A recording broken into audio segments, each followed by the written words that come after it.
ಅದು ಸಮಸ್ಯೆ ಆಗಿರೋದು. ಈ ತರ ರೈತರಿಗೆ ಏನ್ ಗೊತ್ತು, ಈಗ 6 ತಿಂಗಳಿಗೆ 3 ತಿಂಗಳಿಗೆ 1 ವರ್ಷಕ್ಕೆ ಅವ್ರಿಗೆ ದುಡ್ಡು ತಗೊಂಡು ಅದ್ರಲ್ಲಿ ಜೀವನ ಮಾಡೋದೇನು ಅಂತ ನಮ್ಗೆ ಎಲ್ಲರಿಗೂ ಚೆನ್ನಾಗಿ ಗೊತ್ತಿರೋಂಥದ್ದು. ಆದ್ರೆ ಈಗ ನಾವು ಒಂದೇ ದುಡ್ಡು ಕೊಟ್ರೆ ನಾವು ಖರ್ಚು ಮಾಡ್ಕೊಂಡು ಅದನ್ನ ಏನ್ ಮಾಡ್ಬೇಕು ಅಂತ ಗೊತ್ತಿಲ್ಲದೆ ನಾವು ಖರ್ಚು ಮಾಡಿ ಮುಗಿಸ್ಬಿಟ್ಟು ನಾವು ಆಮೇಲೆ ಕೆಲಸ ಏನ್ ಮಾಡ್ಬೇಕು ಅನ್ನೋದು ಇದು ಒಂದು ಸಮಸ್ಯೆ. ಈ ತರದ್ದು ಹಲವಾರು, ಒಂದ್ ಕಡೆ ಡೆವಲಪ್ಮೆಂಟ್ ಅಂತ ಇರ್ಬೋದು, ಅದು ಇನ್ನೊಂದು ಕಡೆ ಡೆವಲಪ್ಮೆಂಟ್ ಆಗೋದ್ರಲ್ಲಿ ಇನ್ನೊಬ್ಬರನ್ನ ಮನೆಯಿಂದ ಈಚೆ ಕಳಿಸ್ತಾ ಇದೀವಿ. ಮನೆಯನ್ನ ಸಂಸಾರಗಳನ್ನ ಈ ಸಮಸ್ಯೆಗೆ ಇದು ಇಡೀ ರಾಜ್ಯ, ಇದು ದೇಶಾದ್ಯಂತ ಆಯ್ತಿರೋಂಥ ಪ್ರಕ್ರಿಯೆ.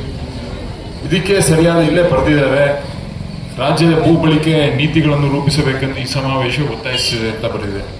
ಯಾವ ತರ ಅದ್ರ ಜೊತೆಗೆ ಯಾವ ತರ ಆರ್ಥಿಕವಾಗಿ ರೈತರನ್ನ ವ್ಯವಸ್ಥೆ ಮಾಡ್ಕೊಡ್ಬೇಕು ಅನ್ನೋದ್ರ ಬಗ್ಗೆನೂ ನಾವು ಈ ಒಂದು ಅಂಶನ ನಾವು ಭೂ ಬಳಕೆ ನೀತಿಗಳಲ್ಲಿ ಸೇರಿಸ್ಕೋಬೇಕಾದ್ರೆ ನೀತಿಗಳನ್ನ ನಾವು ಕೆಲವು ಕಡೆ ಮಾಡಲೇಬೇಕಾಗಿರೋ ಸಂದರ್ಭದಲ್ಲಿ ಯಾವ ತರ ಮಾಡಬೇಕು ಅನ್ನೋದನ್ನ ಇವಾಗ ಆಗ್ಲೇ ಆಗೋಗಿರೋ ಅಕ್ವಿಸಿಷನ್ ಬಗ್ಗೆ, ಈಗ ರಸ್ತೆ ಆಗಿರ್ಬೋದು, ಈಗ 1 ಕುಂಟೆ 2 ಕುಂಟೆ 10 ಕುಂಟೆ ರಸ್ತೆಗೆ ನಿಮ್ಗೆಲ್ಲ ಗೊತ್ತಿರೋಂಥದ್ದು. ಸೊ ಆದ್ರೆ ಇಲ್ಲೇನಾಯ್ತೈತೆ, 9,600 ಎಕರೆ ಇದನ್ನ ಸುಮಾರು 100 ಕುಟುಂಬಗಳು ಇಲ್ಲಿ ಬೀದಿಗೆ ಬರುತ್ತೆ. ಆದ್ರಿಂದ ಇದನ್ನ ರಾಜ್ಯ ಸರ್ಕಾರದವರು ಪುನರ್ ಪರಿಶೀಲನೆ ಮಾಡಿ ಅವರು ಯಾವ ರೀತಿ ಇದನ್ನ ಕ್ರಮ ತಗೋಬೇಕು, ಹಿಂದಕ್ಕೆ ತಗೊಳ್ಬೇಕು, ಅದನ್ನ ನಮ್ಮ ರೈತ ಸಂಘದಿಂದ ಮತ್ತೆ ನಾನು ಸೇರಿದಂಗೆ ರೈತ ಸಂಘದ ನಿಲುವೆ, ನನ್ನ ನಿಲುವೆ ಅದರ ಪ್ರಕಾರ ಇದೆ. ಅದರಲ್ಲೂ ನಾವು ರೈತರಿಗೆ ಯಾವ ತರ ಅನುಕೂಲಗಳನ್ನ ಮಾಡಿಕೊಡ್ಬೇಕು, ಫಲವತ್ತಾಗಿರೋಂಥ ಭೂಮಿ ಇಲ್ಲಿ ಜೀವನ ಕಟ್ಕೊಂಡು ಅವರು ಜೀವನನ ನಡೆಸ್ಕೊ ಬರ್ತಿದ್ದಾರೆ ಎಲ್ಲ ರೈತರು. ಅದೇ ರೀತಿ ಅದನ್ನ ನಡ್ಸ್ಕೊಂಡು ಹೋಗೋಕ್ಕೆ ಎಲ್ಲ ತರದ ಅವಕಾಶಗಳನ್ನ ನಾವು ಕಲ್ಪಿಸ್ಕೊಡ್ಬೇಕು. ಡೆವಲಪ್ಮೆಂಟ್ ಅಂದ್ರೆ ಒಂದ್ ಕಡೆ ಪ್ರಶ್ನೆ ನಾವು ಕೇಳಬೇಕಾಗಿರೋದು ಇಷ್ಟೇ, ಡೆವಲಪ್ಮೆಂಟ್ ಅಂದ್ರೆ ದೊಡ್ಡ ದೊಡ್ಡ ಬಿಲ್ಡಿಂಗ್ ಕಟ್ಟದ ಅಥವಾ ಹಳ್ಳಿಗಳಲ್ಲಿ ಆರಂಭ ಮಾಡ್ಕೊಂಡು ಅವ್ರವ್ರದ್ದೇ ಆದಂತ ಭೂಮಿಯಲ್ಲಿ ಉಳ್ಕೊಂಡು ಊಟ ಮಾಡ್ಕೊಂಡು ನೆಮ್ಮದಿಯಾಗಿರೋಂಥದ್ದು ಡೆವಲಪ್ಮೆಂಟ್ ಅನ್ನೋದು ನಾವು ಮೂಲ ಪ್ರಶ್ನೆ ನಾವು ಎಲ್ಲರೂ ಕೇಳ್ಕೋಬೇಕಾಯ್ತದೆ.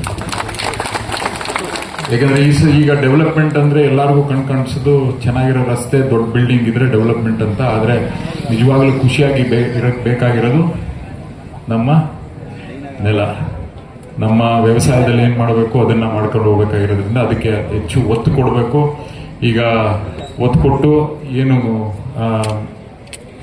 ಇಲ್ಲಿ ಯೋಜನೆ ಹಾಕೊಂಡಿದೆ ರಾಜ್ಯ ಸರ್ಕಾರದಿಂದ, ಅದನ್ನ ಕೈಬಿಟ್ಟು ಸಹಕಾರ ಕೊಡಬೇಕು, ಮತ್ತೆ ರೈತರಿಗೆ ಅವ್ರ ಜೀವನ ಕಟ್ಕೊಳ್ಳೋಕ್ಕೆ ಬಿಡ್ಕೊಡ್ಬೇಕು ಅಂತ ನಾನು ಈ ಮೂಲಕ ನಿಮ್ಮ ಮೂಲಕ ಸರ್ಕಾರಕ್ಕೆ ಮನವಿ ಮಾಡ್ತೀನಿ. ಅದ್ರ ಜೊತೆಗೆ ನಾವು ಒಂದು ನಿಯೋಗನೂ ಹೋಗ್ಬೇಕಾಯ್ತದೆ, ಹೋಗಿ ಅಲ್ಲಿ ಕೂತ್ಕೊಂಡು ನಮ್ಮ ನೀವಾಗಲೇ ಸರ್ಕಾರಕ್ಕೆ ಹಲವಾರು ಮನವಿಗಳು ಕೊಟ್ಟಿದ್ದೀರಿ, ಅದೇ ರೀತಿ ನಾನು ನಿಯೋಗ ಕರ್ಕೊಂಡು ಹೋಗೋಕ್ಕೆ ರೆಡಿಯಾಗಿದ್ದೀನಿ.